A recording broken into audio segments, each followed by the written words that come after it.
What's up, guys? Welcome back to the channel. If you're new here, welcome to the channel. Thanks for rocking with me on another video. As you can see behind me, we have a new project for the channel. It's a doozy. Let's get you a walk around on her.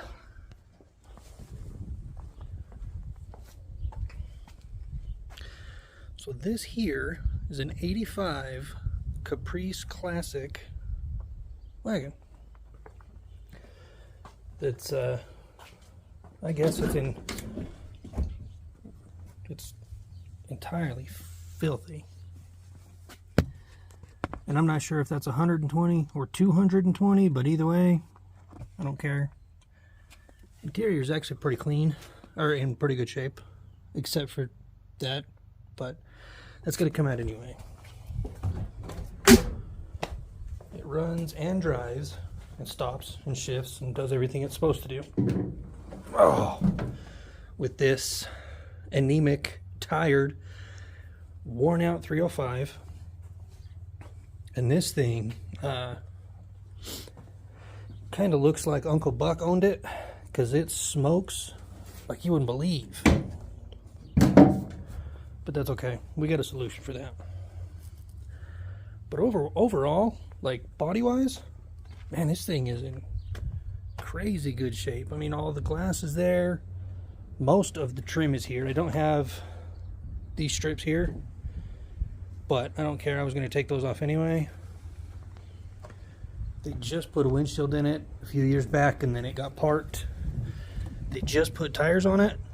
Same thing, same time as a windshield. They put tires, front brakes, shocks all the way around, that windshield, fresh oil, and a brand new battery, and then it got parked because it smokes like crazy.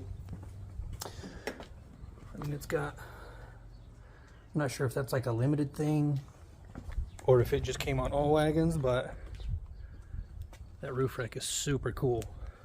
And here's the best part.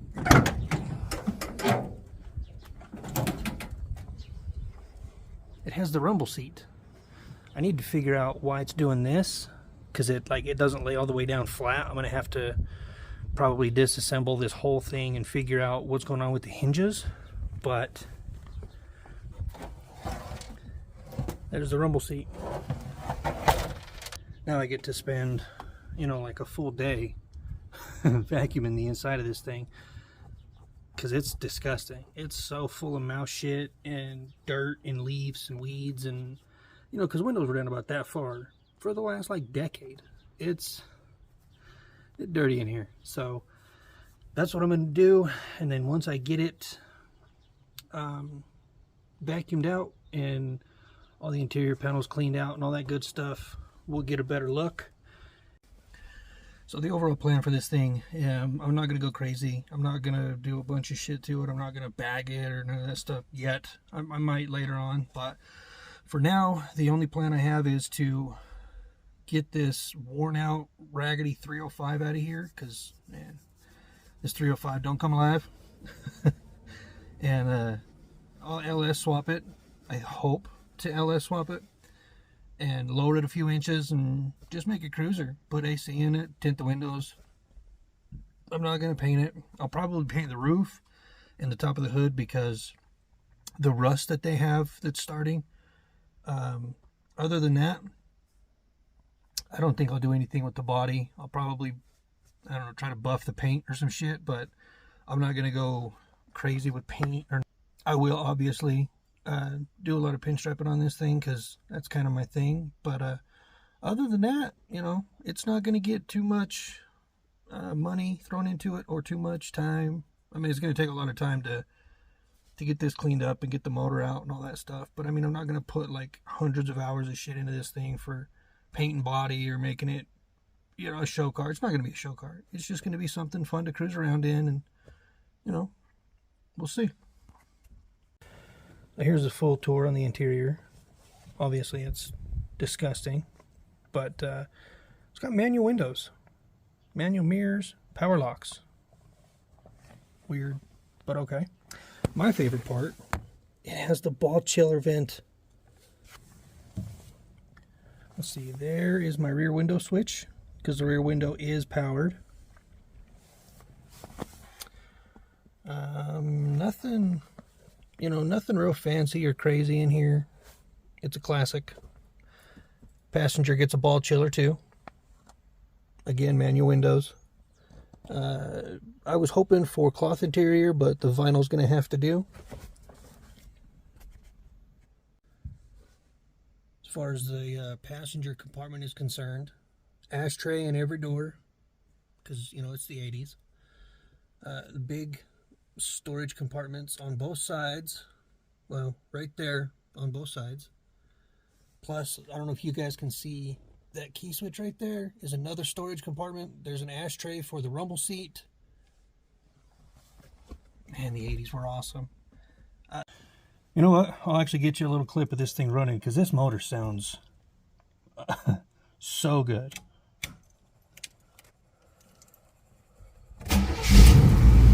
Look at that. These old small block Chevys, man. Listen to this thing. It's running so damn good.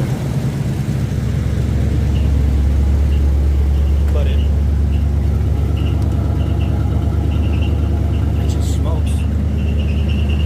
Well, don't worry about that. I just washed it.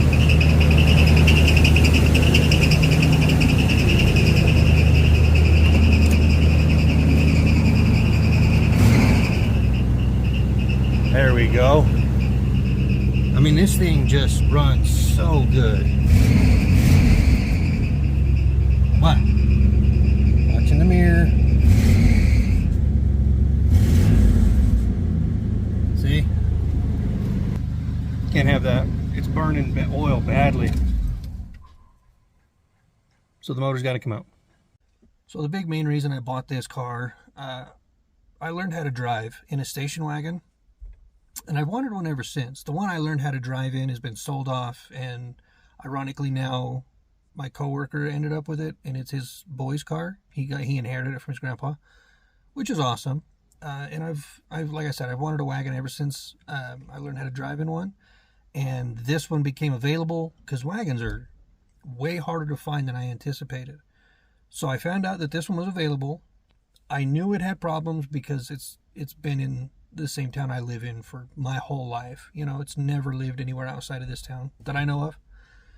And it was dirt cheap. Like I said, this thing runs, it stops, it drives pretty decently, other than the Uncle Buck smoking. But the lady only wanted $500 for it. I would have been a fool to pass this thing up for $500. Even if I just wanted to flop it real quick to a derby guy, I could probably make some money on it, but I'm not going to do that because I can't bring myself to let somebody else crash a perfectly good wagon. This thing's in good shape. It looks cool. It's a box. I've always wanted to build a box. This should be a fun project. Now, that being said, I still have to go get the motor and trans out of the donor down at the junkyard, but it's almost ready to pull. I've done most of the work already. It's almost ready to come out, so it shouldn't be too much work to get that out. Getting this one out is going to be a pain in the ass because there's just 37 years of grease just caked everywhere in here, dude, and it's going to be a pain in the ass. It's going to be dirty and nasty and stinky, but this is what shit boxes do. You wouldn't get them so cheap if they were pristine and still had factory paint in the engine compartment and, all that other shit. So this will be, I've looked into it, and there's relatively a lot of aftermarket support for these box Chevys for people that want to LS swap them. Everything is pretty available as far as motor mounts, cross members, all that shit go. And as far as my research, all I need to do is swap the gas tank out to something a few years newer than this that was factory fuel injected, and swap the oil pan off the LS and an idler bracket, and that's it. Then it just drops in, and on paper it's that easy. But I've been building cars long enough to know that nothing is ever that easy. But I'm excited to get this project going and to build this car. This should be a super cool cruiser when it's all said and done. Hopefully. So stay tuned.